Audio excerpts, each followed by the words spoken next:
दोनों इन toll grasses में एक दूसरे से अलग हो चुके हैं। इसके बाद यह एक दूसरे को आवाज लगाना शुरू कर देते हैं और यहाँ पर इनके साथ एक बहुत ही अजीब सी बात होती है। जब ये दोनों एक दूसरे के नजदीक होते हैं और एक दूसरे को आवाज लगाते हैं तो इनको लगता है कि एक दूसरे से दूर है, और जब ये एक दूसरे से दूर होते हैं तब एक दूसरे को आवाज लगाते हैं तो इनको लगता है कि एक दूसरे के नजदीक है। इस घटना से हमें ये पता चलता है कि यहाँ पर इस जगह पर कुछ सुपर नेचुरल चीजें हो रही है। बकी अपने भाई कैल से कहती है कि हमें टाइम वेस्ट नहीं करना चाहिए, मैं 3 तक गिनूंगी और हम एक साथ जंप करेंगे ताकि हम एक दूसरे को देख लें। और ये ऐसा ही करते हैं, ये दोनों एक दूसरे को देख लेते हैं। ये दोनों आसपास ही होते हैं, लेकिन इसके बाद फिर से जब वो एक बार और जंप करते हैं तो इस बार वो एक दूसरे को नहीं देख पाते। इस वजह से ये दोनों के दोनों डर जाते हैं। फिर वो दोनों फैसला करते हैं कि वो यहाँ से जल्द बाहर निकल जाएंगे, लेकिन बहुत कोशिश करने के बाद भी वो नहीं निकल पाते और इसी तरह से पूरा दिन बीत जाता है और यहाँ पर अब रात हो चुकी है। बकी जब अपने भाई कैल को ढूंढ रही होती है तभी उसे यहाँ पर एक आदमी दिखता है। यह आदमी उसी बच्चे का फादर होता है जिस बच्चे ने इन्हें मदद के लिए अंदर बुलाया था। बकी उसे सारी बात बताती है कि किस तरह से बच्चे की आवाज सुनने के बाद वो दोनों यहाँ टॉल ग्रासेस के अंदर आए थे और अब वो अपने भाई से अलग हो चुकी है। यह आदमी कहता है कि तुम्हें मेरे साथ रहना होगा, हम जल्दी तुम्हारे भाई को ढूंढ लेंगे और गलती से भी अपनी नजरें मुझसे दूर मत करना, नहीं तो हम दोनों भी अलग हो जाएंगे। अब यहाँ कैल को दिखाया जाता है जिसे कुछ चोट लग चुकी है और वह पूरी तरह से हताश हो चुका है और तभी उसके पास वही बच्चा आता है जिसकी आवाज सुनकर ही दोनों के दोनों इन टॉल ग्रासेस के अंदर आए थे। इस बच्चे का नाम टॉबिन होता है। वह कैल को कहता है कि यहाँ ग्रास में एक बहुत ही खास बात है, ये किसी भी मरी हुई चीज को अपने अंदर नहीं लेती। लेकिन कैल को उसकी बातों में कोई इंटरेस्ट नहीं होता। वह किसी भी कीमत पर अपनी बहन को ढूंढना चाहता है ताकि वह इन टॉल ग्रासेस से बाहर निकल सके। साथ ही उसकी बहन प्रेग्नेंट भी होती है। अब यहाँ कैल उस बच्चे से पूछता है कि तुम यहाँ पर कैसे आए। टॉबिन उसे बताता है कि मैं अपनी फैमिली के साथ यहाँ पर चर्च में आया था और जब मैं इन टॉल ग्रासेस के पास आया तो मुझे किसी आदमी की आवाज सुनाई दी जो मदद मांग रहा था और मैं उसकी मदद करने के लिए इन टॉल ग्रासेस के अंदर आ गया। जब मेरे मॉम डैड ने मुझे इसके अंदर आते हुए देखा तो वो भी मेरे पीछे पीछे आ गए और हम सब यहाँ पर फंस गए। इसका मतलब यहाँ पर ये निकल रहा है कि जिस प्रकार से बकी और कैल यहाँ पर आए हैं उसी प्रकार से टॉबिन और उसका परिवार भी यहाँ पर आकर के फंस गया है। फिर टॉबिन उससे कहता है कि तुम्हारी बहन मारी जाएगी। ये सुनकर कायल पूरी तरह से हैरान हो जाता है क्योंकि उसने अपनी बहन के बारे में अभी तक उसे कुछ भी नहीं बताया था। तो वो पूछता है कि तुम मेरी बहन को कैसे जानते हो। तो टॉबिन कहता है कि मैं तुम्हारी बहन को नहीं जानता, यह सब मुझे एक रॉक ने बताया है और उस रॉक को टॉल ग्रासेस ने बताया है। और इसके बाद वो कैल को लेकर उस रॉक के पास जाता है और जैसे कैल उस रॉक को हाथ लगाने वाला होता है तभी उसे अपनी बहन बकी की आवाज सुनाई देती है। वो भी आवाज लगाता है पर इसका कोई भी फायदा नहीं होता।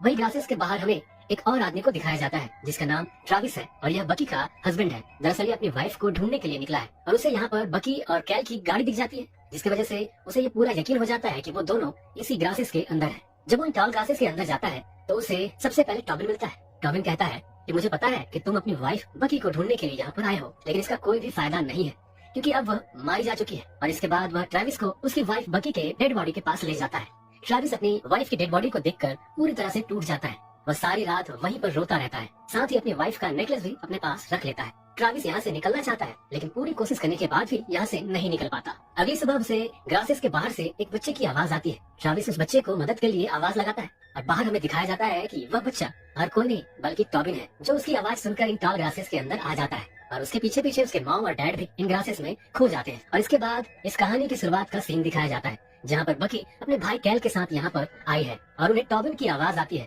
वो मदद के लिए बुलाता है तो टॉबिन की मॉम उसे ऐसा करने के लिए मना कर रही होती है, जिसके बाद वो दोनों के दोनों टॉल ग्रासेस के अंदर आ जाते हैं। यहाँ पर हमें समझ में आ जाता है कि यह एक तरह का टाइम लूप है जिसमें ये सब फंस चुके हैं, यानी कि इनकी जिंदगी में बार बार वही चीजें घट रही है।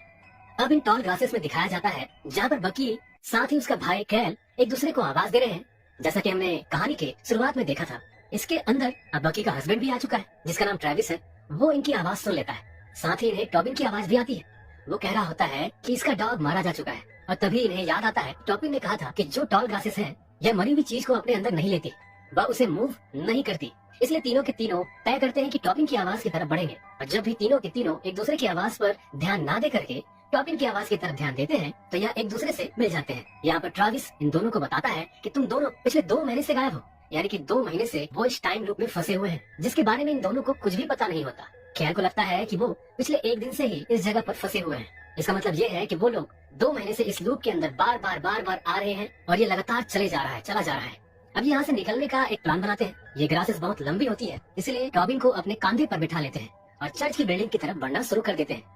और तभी बकी को एक अननोन नंबर से कॉल आता है। दूसरी तरफ एक लड़की होती है जिसकी आवाज हुबहू बकी की तरह ही होती है और वो बकी से कह रही होती है कि कायल को समझा देना, चाहे कुछ भी हो जाए वो ट्रेविस को नुकसान ना पहुंचाए, नहीं तो वो इस जगह से निकल नहीं पाएंगे। दरअसल दूसरी तरफ और कोई नहीं बल्कि खुद बकी है। अब वो इस कॉल पर ज्यादा ध्यान नहीं देती और वो यहाँ से आगे चले जाते हैं। थोड़ी देर बाद बकी बेहोश हो जाती है। क्योंकि वह प्रेग्नेंट है, उसे बेहोशी की हालत में विजन आते हैं, जिसमें वो देखती है कि उसके पेट के अंदर जाकर टॉल ग्रासेस उसके बच्चे को नुकसान पहुंचा रही है। तभी यहाँ पर टॉबिन के पिता आ जाते हैं और वह इन सब को बताते हैं कि मुझे बाहर जाने का रास्ता मिल गया है। और ट्रैविस कहता है कि हम चर्च की तरफ बढ़ रहे हैं, लेकिन अगले पल जिस तरफ बढ़ रहे होते हैं वहाँ से चर्च गायब हो जाता है और अब ये सभी टॉबिन के पिता के साथ उसी के रास्ते पर आगे बढ़ना शुरू कर देते हैं, जो इन्हें उसी रॉक के पास ले जाता है जिसके बारे में टॉबिन ने बताया था कि पत्थर ने उसे बहुत कुछ बताया। टॉबिन के पिता उस पत्थर को छूकर अजीब सी हरकतें, अजीब सी बातें करना शुरू कर देते हैं। वह उन्हें बताते हैं कि यह रॉक इस जगह के सेंटर में है और इसे छूने के बाद तुम्हें विजडम मिलेगा, तुम्हें बहुत सारी चीजों के बारे में पता चलेगा, तुम सबको भी इस रॉक को छूना चाहिए। और जब वह ऐसा बोल रहे होते हैं तभी हमें पीछे से कुछ मंत्रों की, कुछ चैंटिंग की आवाजें भी सुनाई देती है। इससे पहले कि वो लोग इस रॉक को छूते, यहाँ पर टॉबिन की मॉम आ जाती है जो कि बहुत ज्यादा परेशान होती है। पर जब वो अपने बेटे को देखती है तो खुश हो जाती है और कहती है कि मैंने अपने बेटे की डेड बॉडी को देखा था, लेकिन यहाँ पर वो जिंदा है, तुम्हें मेरे हस्बैंड पर बिल्कुल भी भरोसा नहीं करना चाहिए, वो धोखेबाज है। जब ये लोग टॉबिन की मॉम की बात को सुनते हैं तो हर कोई उस रॉक को छूने से मना कर देते हैं, जिससे टॉबिन के पिता गुस्सा हो जाते हैं और इन पर हमला करते हैं और एक के कंधे को तोड़ देते हैं। साथ ही वो अपनी पत्नी पर भी हमला करता है और उसे मार देता है। इसके बाद ये लोग सब यहाँ से बचते हुए भागते हैं और भागते हुए उन्हें यहाँ पर एक घर दिखता है। इस घर पे वो चले जाते हैं और सबको ये समझ आ जाता है कि यहाँ पर लोग मर करके दोबारा जिंदा हो रहे हैं, बिल्कुल इसी तरीके से जिस प्रकार से एक घास मर जाते हैं, टूट जाते हैं, फिर से वापस जिंदा हो जाते हैं। इनकी लाइफ भी बिल्कुल इस घास के जैसे हो चुके हैं। फिर ये इस घर के छत के ऊपर जाते हैं और जाकर के देखते हैं बाहर निकलने का रास्ता। तब इन्हें एक अजीब सी चीज नजर आती है। टॉबिन का जो डॉग है जो छोटे से होल के अंदर जाता है और अगले पल उस सड़क पर निकलता है। ट्रैविस को समझ में आ जाता है कि यहाँ से निकलने का सिर्फ यही एक रास्ता है। तभी कैल को कुछ आवाजें सुनाई देती हैं। अगले पल वो ट्रैविस को उस छत से नीचे ढकेल देता है और फिर उसी वक्त टॉबिन के पिता भी वहाँ आ चुके हैं इनको मारने के लिए। कैल, बकी और टॉबिन यहाँ से भागते हैं, लेकिन अब बकी को पता चल चुका है कि उसके पति ट्रैविस को कैल ने ही छत से नीचे गिराया था, इसीलिए वो अकेले ही टॉल ग्रासेस के अंदर चली जाती है। तभी टॉबिन के पिता कैल को पकड़ लेते हैं और उसे मारने की कोशिश करते हैं। तभी कैल देखता है कि उसकी यहाँ पर और भी कई सारी डेड बॉडीज पड़ी हुई है। इसका मतलब यह है कि उसे इसी जगह पर कई बार पहले भी मारा जा चुका है। इसके बाद टॉबिन के पिता बकी के पीछे पड़ जाते हैं, उसे पकड़ लेते हैं, पर इससे पहले कि वो उसे मारते बकी उस पर हमला करती है और वहाँ से भाग जाती है। बकी को यहाँ पर और भी कई लोगों की आवाजें आती है और तभी यह देखती है कि यहाँ पर कुछ ऐसे लोग भी हैं जो यहीं के हैं, जिन्हें ग्रासमैन कहा जाता है। इनके चेहरे ग्रास की तरह है। ये बकी को उठाकर रॉक की तरफ ले जा रहे होते हैं और ये लोग कुछ मंत्र भी उच्चारण कर रहे होते हैं। जब ये रॉक के पास पहुंच जाते हैं तो बकी अपने आप को ही कॉल करती है, चिल्ला चिल्ला करके कहती है कि ट्रैविस को नुकसान मत पहुंचाने देना। ये कॉल वही कॉल है जो हमने थोड़ी देर पहले देखा था। बकी को एक अननोन नंबर से कॉल आया था, ये कॉल बकी का ही कॉल था। वो अपने आप को ही कॉल की थी और वो कैल को कहने के लिए कह रही थी कि ट्रैविस को नुकसान ना पहुंचाए। बकी के सामने जो रॉक होता है वो अपने आप इस जमीन में धंसता चला जाता है। इसके अंदर कई सारे हाथ होते हैं जो बकी को नीचे खींचना चाहते हैं। बकी ये सब देख करके बेहोश हो जाती है और जब उसे होश आता है तो वो देखती है कि उसके बच्चे के साथ उसका भाई कैल है जो अपनी बहन बकी को कुछ खिलाता है। लेकिन अगले पल वो देखती है कि ये टॉबिन के पिता है जो बकी के रूप में दिखाई दे रहे थे और टॉबिन के पिता ने उसके बच्चे को मार दिया है। अब यहाँ पर ट्रैविस और टॉबिन भी आ जाते हैं। टॉबिन सबको बताता है कि उसके पिता बार बार इन सबको मारेंगे।